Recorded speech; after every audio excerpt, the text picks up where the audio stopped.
All right. Napakatahimik. Sobrang sarap ng ano dito. Simoy ng hangin. Tapos ang linaw ng tubig, oh. Sobrang linaw ng tubig, mga kayeboy.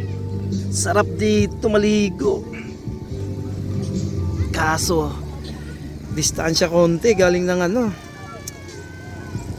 ng National Capital Region. Nasa province na kasi ito eh.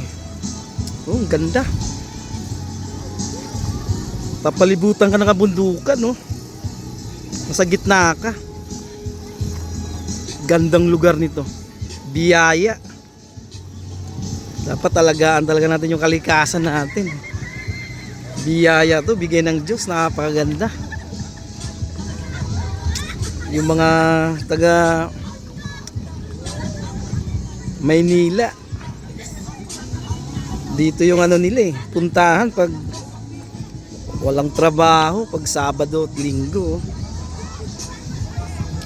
Sobrang ganda. Mura lang ang cottage dito, mura.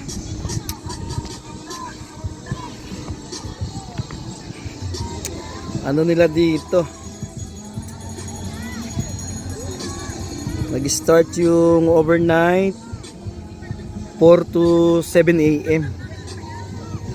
Nasa 700 yung isang cottage.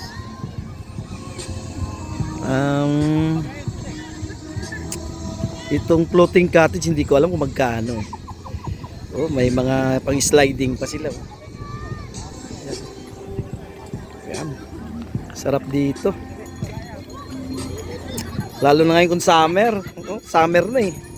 Medyo mainit na. Dito tayo pumunta. Sobrang lamig.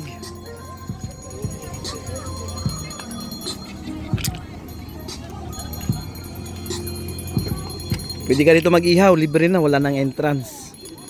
May lutuan na rin na ano, pang-ihaw. Kompleto na. May karne rin. May manok. Lahat meron. May bibili ka dito. Tinanong ko kanina kung binabaha ba to dito. Abutin yung cottages, pero hindi naman daw. Oh. Ihaw-ihaw dito. Kasama pamilya, all right ka. Yan, nag-iihaw kami dito sa anam namin. Sa cottage namin. Kaso wala kaming rice. Ano to eh? Rides lang sana ang plano. Eh, may nakita kami magandang spot. Eh, duma na kami. Eh, dito na rin kami matutulog.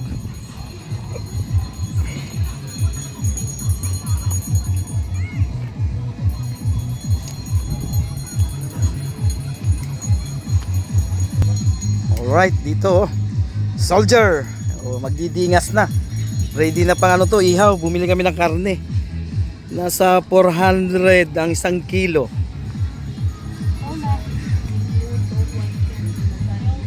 Po yung kanin namin. Tapos nagpaluto kami ng bigas na para makain ng hapunan. May bayad din. 150 ang bayad. Papaluto lang.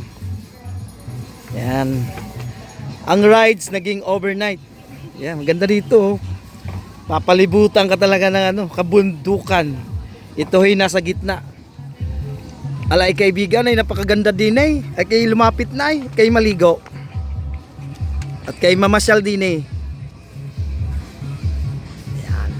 Ang dami pa mga cottages. Eh, mamaya daw mapupuno to. Yan. Bundok. Dito lang tayo sa kabundukan. Yan. Kung gusto mo mag-relax, stress ka sa work, oh, dito ka na. Dadayuhin mo tong lugar na to, may enjoy mo pa yung rides nyo kasi may magagandang tanawin na madadaanan bago nyo marating ito. Mga zigzag road, overlooking, may magagandang mga, kung gusto nyo magkape, nasa madadaanan nyo lang, nasa tabi lang ng bangin. Ayun, ganito yung ano dito eh.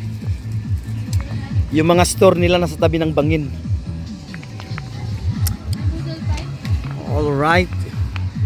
Kahit ni plato, wala kaming plato. Still problema, kita kami na no ay na plano. Pati plato no ay kami para onde kome. Rock and roll to the world.